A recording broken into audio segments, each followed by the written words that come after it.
In this lesson, we're going to look at just one more way to change the focus of an image to change what you look at. So this image is 899. That's what it begins with, and it is in your exercise folder.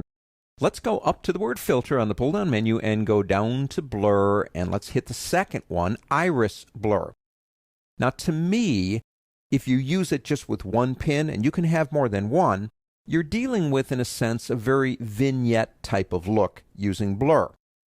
Now Photoshop does this quite well with this filter. You can buy for your camera filters that allow you to selectively adjust an area of focus while you're taking the photo. And when I grew up in photography, my dad built me a darkroom and gave me a camera when I was about 9 years old. I don't know if anybody else remembers this, but I used to take a piece of glass, like a window pane piece of glass, nice and clean. I would take Vaseline, and I would make a circle with Vaseline, leaving the center open. I kid you not. And we would shoot through that to create the same type of effect. Interesting how technologies change things. Now let's look at what we have. We have, just like before, a pin. Okay, this controls the focus by clicking and dragging. We can move it by clicking right here. You can make another one if you want to just by clicking somewhere. Now we won't, but you can. If you need more than one, you've got it. Moving back to the pin right here, we have these four objects here, 1, 2, 3, and 4, and they control the amount of blur from sharp focus to where it begins right here. So we can actually get here and decrease that, or we can, well, increase it if we want to. Here's a trick. If you hold down the Alt key, and that's the Option key on a Mac, Alt in Windows, and grab one of these, it will control just that one. So maybe we want a little less blur on the left and the right, and more on the top and the bottom. That's up to you. This little diamond right here, if you click on it and drag it, you can create more of a rectangle shape as opposed to an oval. And again, that's up to you. And then we have over here these four.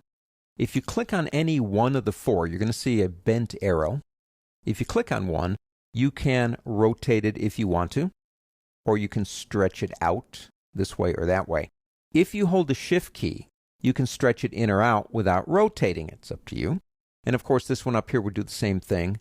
If we click on it, we can go up and down holding the Shift key so it doesn't rotate, or not hold the Shift key so it does rotate. Let me bring that in just a little bit more on this side. Say about like that. So once you've got it established what you want, you can then come up here and change the blur. You can do it over here too. And we can increase our blur to create a soft vignette. Again, of course, if you like it, you can save it. But we have another option up here now. It's called Focus. And what does that do? Well, it changes the focus of the sharp area. So you have two areas now. You got this one that's out of focus. This one's in focus. If you want to change that, you can. I'll give you one tip if you're a web designer.